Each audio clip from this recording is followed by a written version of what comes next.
Welcome. How many of you guys have done this before? Who's been here before? A couple, 3, 4 of you? Okay, good. Well, I'm glad you new guys are here. Before I get started talking about the birdhouses and birds, I got a couple things I want to announce to you. If any of you people do not get our newsletter and would like to get the newsletter, feel free to take a copy here. This is hot off the press, actually yesterday. It hasn't even been mailed out yet. Go ahead and take a copy. If you'd like to sign up for it, I've got a sign-up sheet here. Indicate your name and address, and then whether or not you would like to receive it electronically or hard copy. We've got some pins here you can take, keychains. This is a free class today, but to help try to recur some of the costs, I'll take donations in the little birdhouse there. It costs about $10 to make each house, so if you want to donate, fine. If you don't, fine with that too. So come on in, see if you can find some more chairs. Thank you. You want to get about 3 or 4 more chairs out of the closet.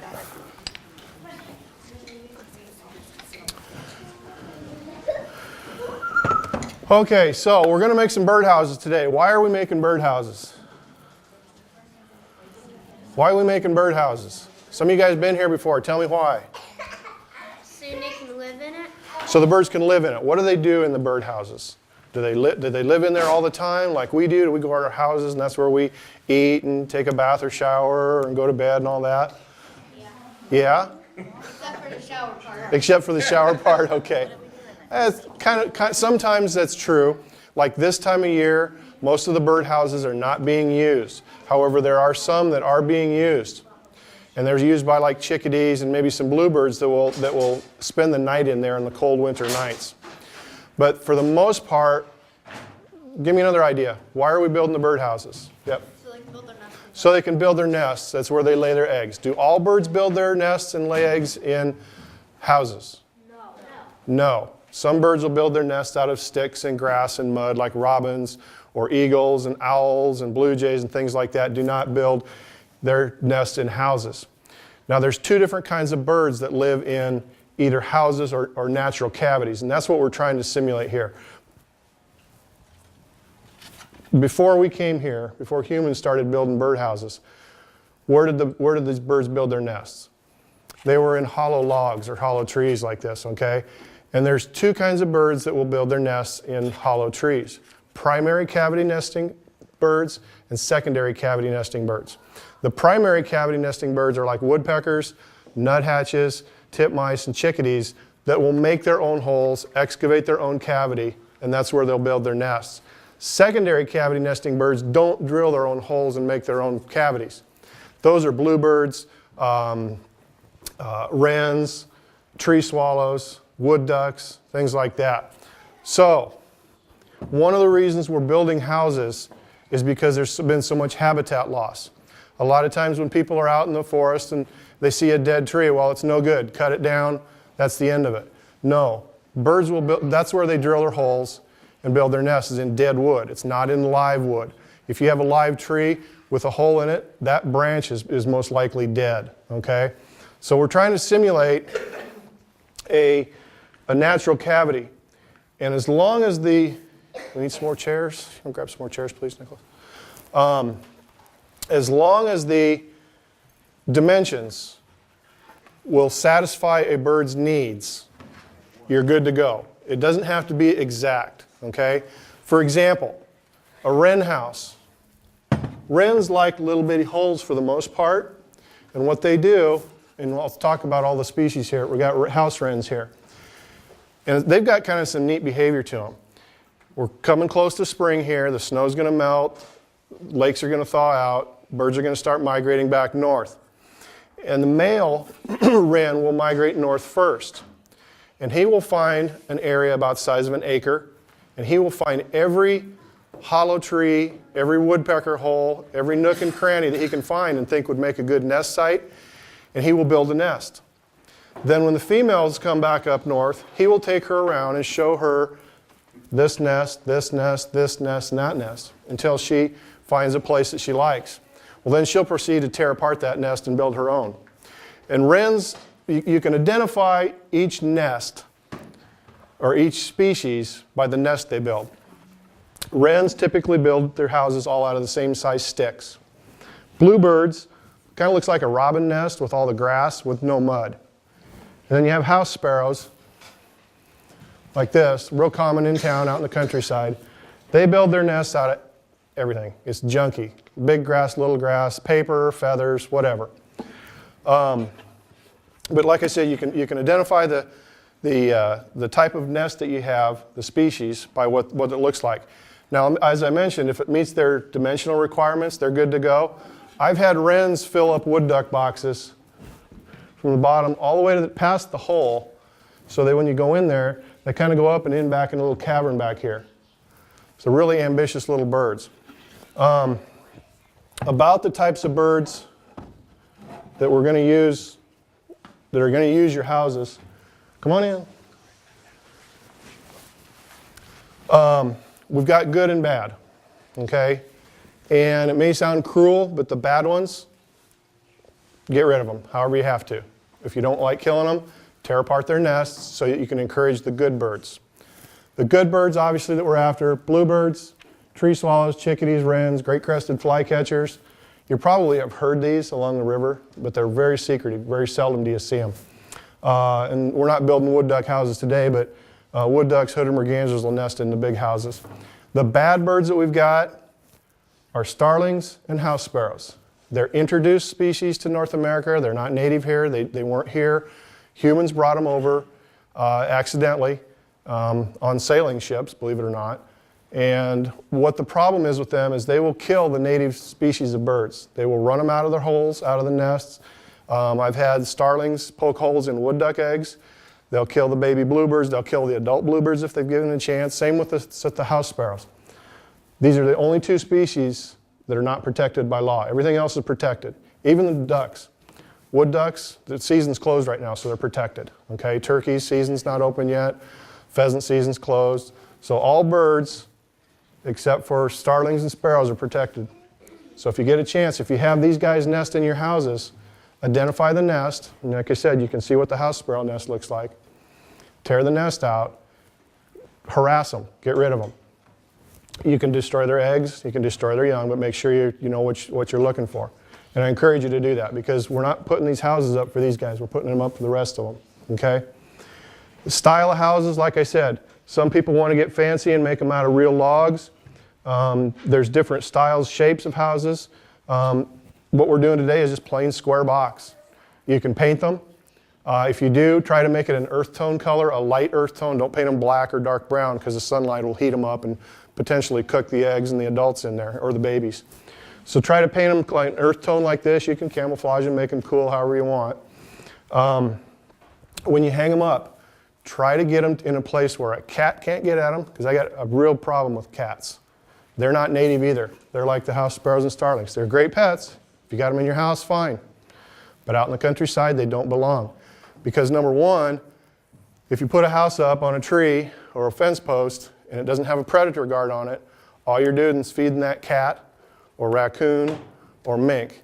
Now, the raccoons and minks, that's not so bad. We don't want to do that because we're building a house for the birds for a safe place to nest. But they're the native species, so if you got cats and let them outside, please stop doing that. They don't need to run. Okay, off my soapbox about cats. What else we got going on? When you ever build houses at home, you've probably seen people that will take a wood peg and put it right in front of the hole as a perch. Have you ever seen a woodpecker hole in a tree with a perch in front of it? No. They don't need it. That's a human addition to a birdhouse. And that's actually a bad thing because, again, if we're trying to encourage bluebirds, chickadees, wrens, the good stuff to nest in your boxes that you're building, you don't, again, want to feed a predator. And what a perch does, it allows a blue jay or starlings to sit on there because they can't grab and hang onto the side of a tree. That gives them a place to sit and get their head in there and eat the eggs or the baby birds. So don't ever put a perch on a birdhouse. Let's see, what else we got? I got a whole bunch of books up here when we're building the houses. If you want to look at them, you can. Like I said, there's a million different styles of birdhouses and shapes and colors that you can paint them, things like that. There's a neat field guide. As I'd mentioned, you can identify what is using your house by the type of nest that is constructed, because every bird builds its own unique style of nest.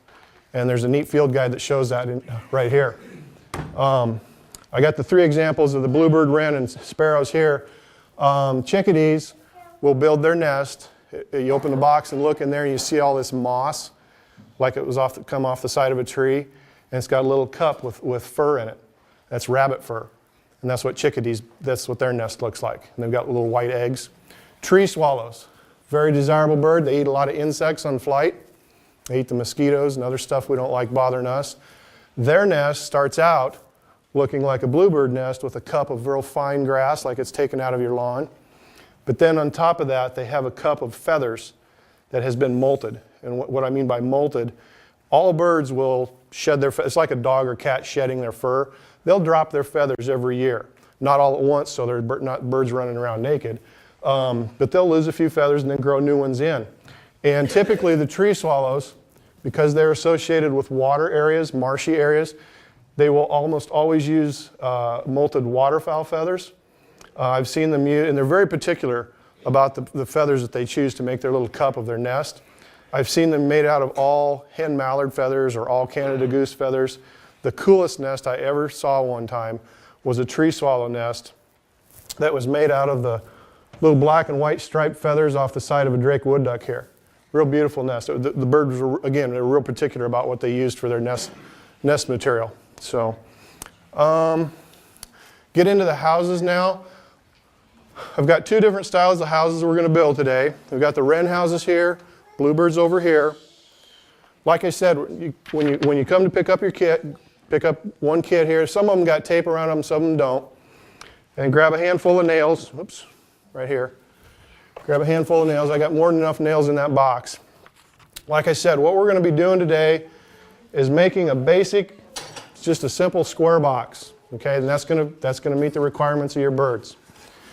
And there's a way to do it that's kind of simple. Work in pairs. Okay, if you got a whole bunch of scouts in here today, work with pairs. One guy build your first box, and then work over and you work in pairs on the other box.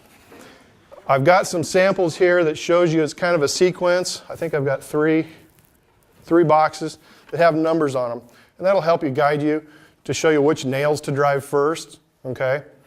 Now, most of you guys are probably going to put your houses on maybe a fence post, and it's going to sit on the post like this that will allow you to drive a nail or something in the back side of it to hold it on there.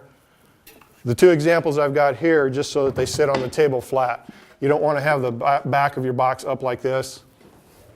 Have it down like this, okay? And remember, when you're building your house, you're going to secure one side with 4 nails, but the other side, that's going to be your door so you can clean it out like this right now. A lot of my staff is out cleaning out the wood duck boxes and kestrel boxes and bluebird boxes from last year's nest material, getting ready because the birds, like I said, once we get this snow gone, they're going to be back. They're going to start, this is spring. That's when they reproduce. They're looking for places to build their nests. The other side, you're only going to want to put 2 nails in.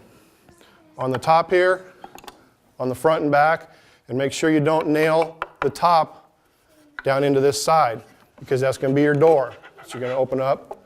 Those 2 nails are going to be your hinges, okay? So don't nail that side shut. Once you get your box built like this, you can either come to me or my son back here, Nicholas, back row there playing on his phone. He'll drill a hole for you in the front and give you a double-headed nail. That's going to be your door lock, okay? And then you're ready to go. Questions? Like I said, when we go get your kits, grab a kit, handful of nails, and a set of plans. The set of plans goes step by step, kind of just how I described to you to put it together. With each kit, you're going to have a bottom with 4 holes in it, and those holes are drain holes, because if you happen to get a heavy rain, water gets in there, you don't want to fill the box up and drown the eggs or the baby birds. You're going to have your bottom, your front with a hole in it. The circular hole is for your wrens. The oval shape is for the bluebirds, okay? Like I said, the bluebirds are off to the left there. The wrens are off to the right. So you got your front, two sides, top, and your back. And I do have holes pre-drilled, okay? You're going to split wood. That's okay. I've got extra kits. We can fill in the piece that you split and broke. No problem. You're going to bend nails. No problem. I got more nails, okay? Questions on the houses or the birds or behaviors, where you want to put them, things like that? Yes, sir. So the wren house and the bluebird house are slightly different dimensions. Yes. So there's some science behind, one bird prefers one size versus the other. Yes. Through time, people have measured the cavities that are preferred by wrens or bluebirds. A little bit, the bluebirds are obviously a little bit bigger. The actual dimensions of the floor of this types of box we're building today are the same. It's about 3.5 by 5. That'll accommodate both the bluebirds and the wrens. What you're doing with the wren holes, and I forgot to mention that, and this one's a little bit smaller than the ones we're building today. When you have wrens, and most of you guys, who lives out in the country? Quite a few of you? Okay, that's fine.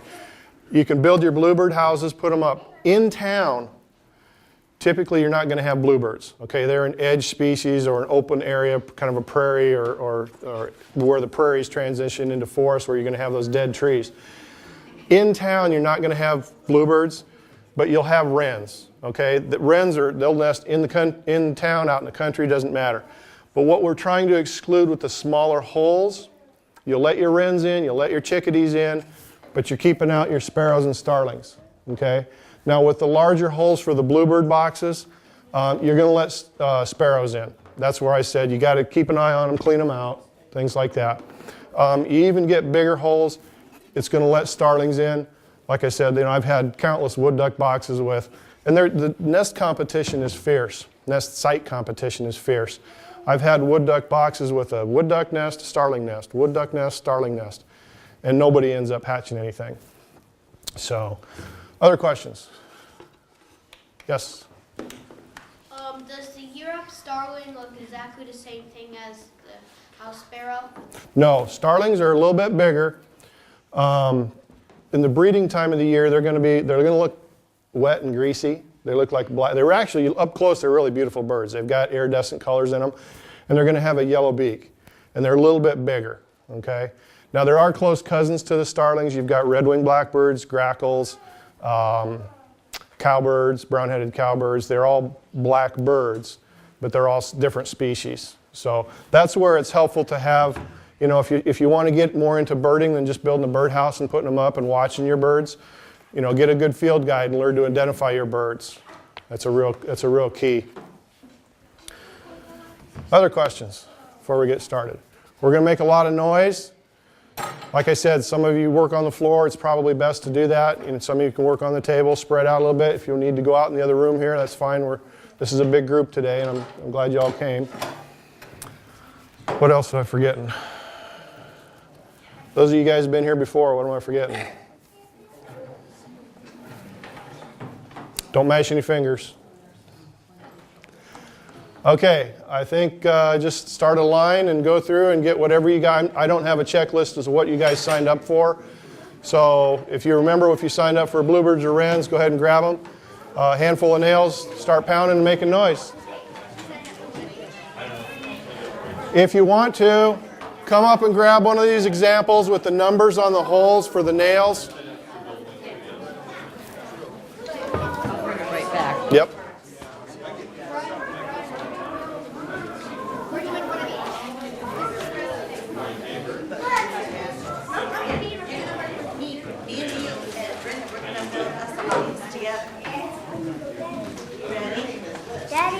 Before you start pounding and making noise, let me grab your attention for one more minute here.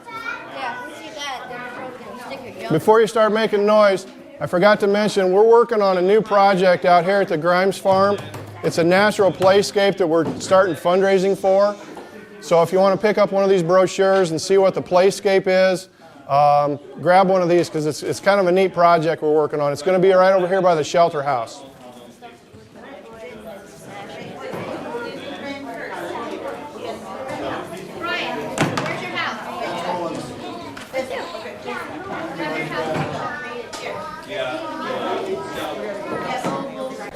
It's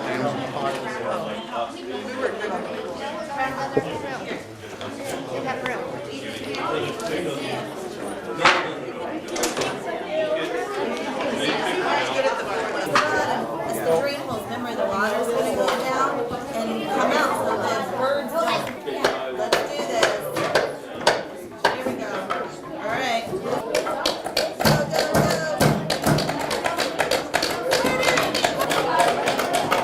This is a lot. That's a lot. Yeah. I think that's supposed to be pickle.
So Louise Farland talked about oil burner and cook stove for heat.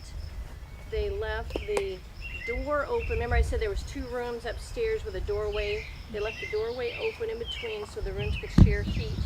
And the heat came up from one stove pipe. Again, they talked about downstairs. This is Louise. Says downstairs had bedroom, living room, and kitchen. They heated rainwater from the cistern on the stove to wash their hair. Okay, so those were the quotes that I had from the families. If there's any other memories, this would be a good spot to throw some of those in.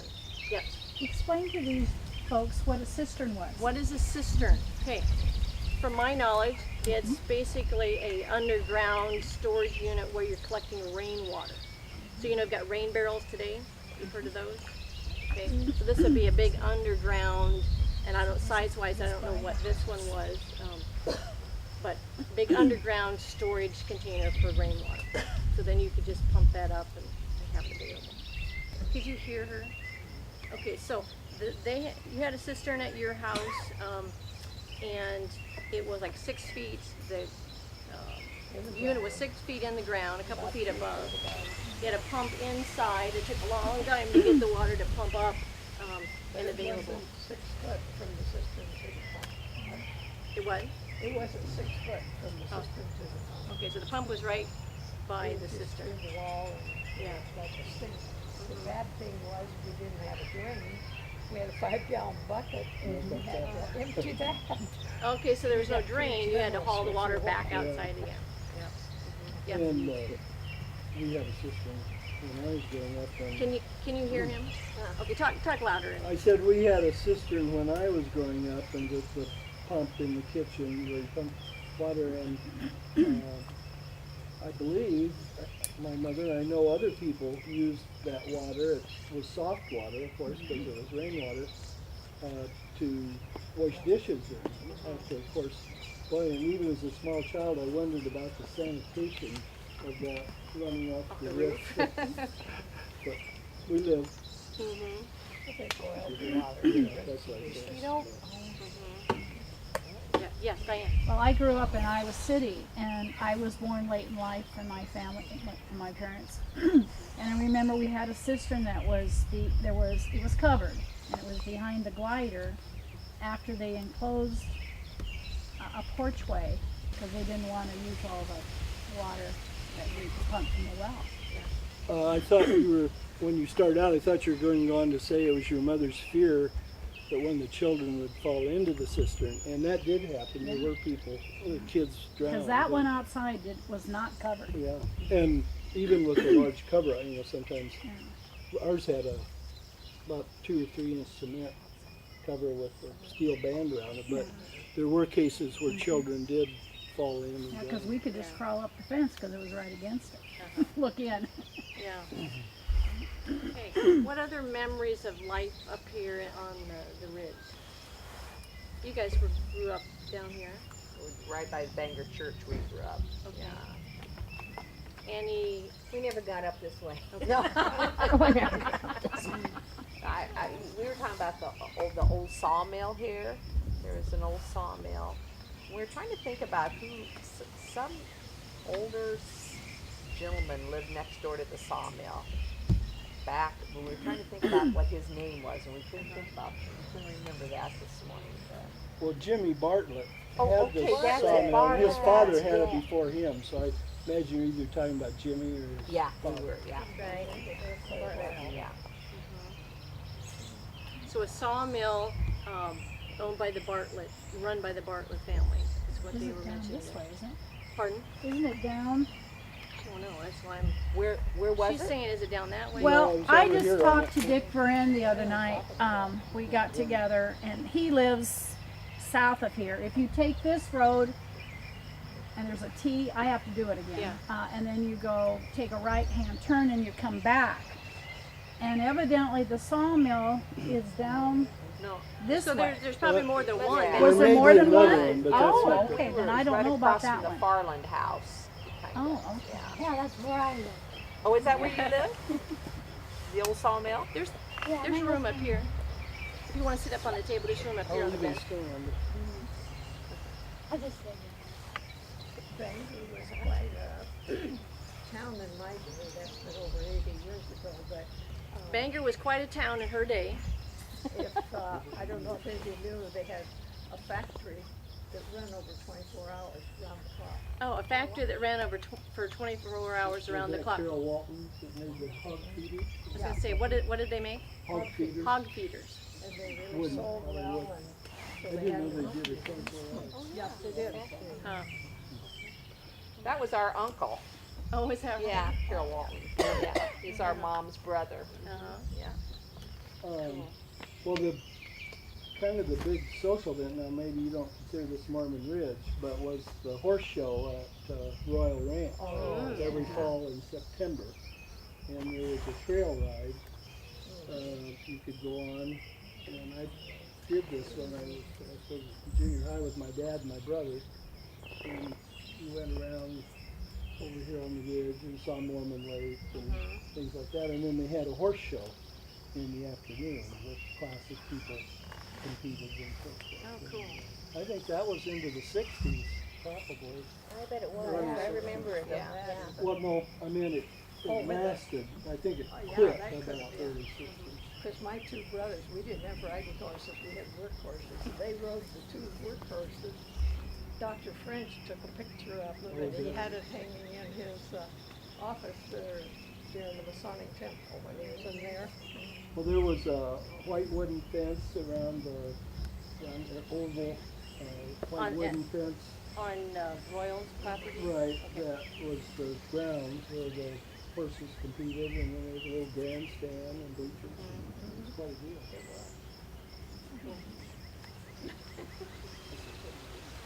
Okay, I had a thought and I just lost it again.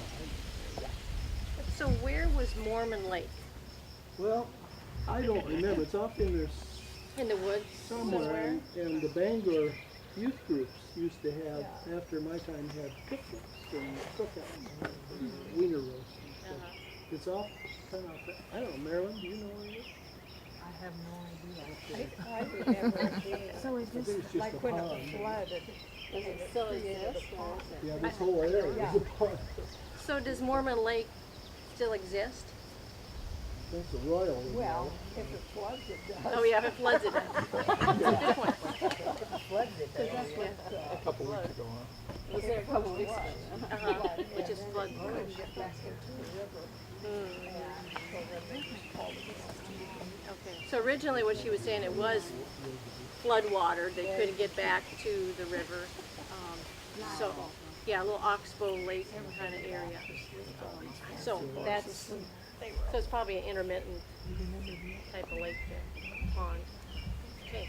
Well, would you like to go inside and see? How many of them remembers the Bangor store? How many remember the Bangor store? Remember the what? The store at Bangor. Nipple ice cream cones. Yeah. Well, they had fudgesicles, and after you licked it all off, sometimes your stick would say free. Oh. That meant you took it back. We were just almost home, and they said, "Oh no, you've rode those horses enough today. They can't go back to Bangor to get it." I was so afraid I was going to lose my stick. Did you hear that? The fudgesicles, they would get those for how much? A nickel? nickel. A nickel. And then on some of them, the stick would say free. Once you licked it all off, it would say free, and you could take it back for a free one. And they were almost home when they discovered that they could have gotten one free, but they wouldn't let them ride the horses back again. Oh, you rode them too much already today. So she didn't want to lose. She was afraid she was going to lose her stick before she got back to the store. Do you have any history about why this is called Mormon Ridge and the Mormons for these young folks? Just I don't have a whole lot with me here, so if somebody wants to add, but in the 1840s, I think it was, there was a band of Mormons that broke away from the large band that was coming and spent an ill-fated winter here, not a successful winter, but dug into the hillsides, you know, for protection, afraid of the Indians, and it was a very harsh winter. On top of that, not enough food, not well prepared for the winter, so there were Mormons that passed away. So do you know where they're buried? I personally do not, just there on the ridge somewhere. The people who live in the area would have more information. There is a marker if you go down the road heading.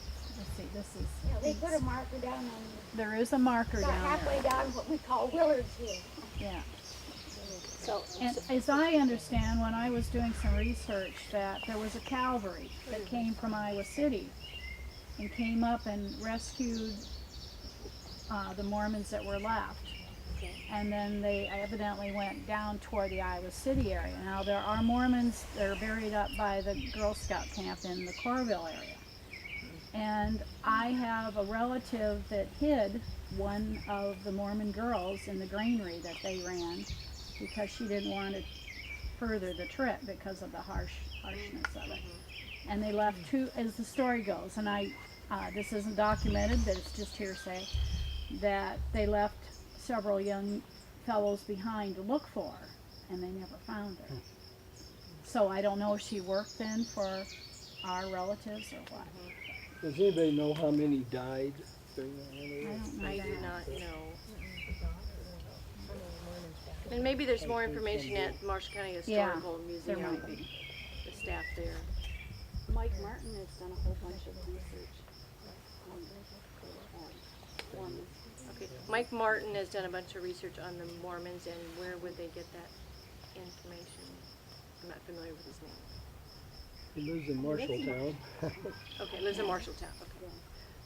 All right, Well, and this also, the other night we were talking, Dick Moran's grandmother, or was it great-grandmother, there was a Mormon, couple Mormons that stayed behind in this area.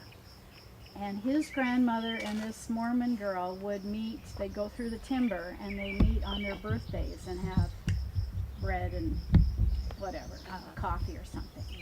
And he didn't know the names or anything, but evidently they lived like south. And I think that area is, of course, the buildings and everything are gone.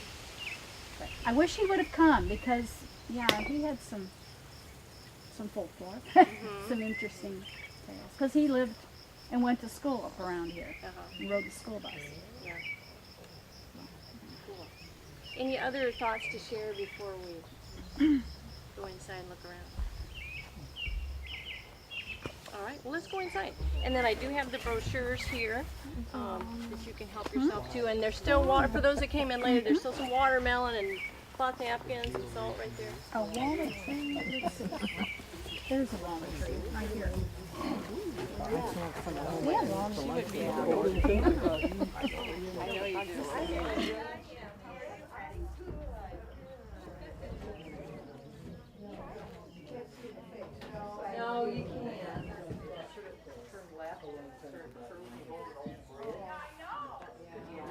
educator, you know, I didn't assume Superintendent. superintendent. Yeah. JD maybe was the name.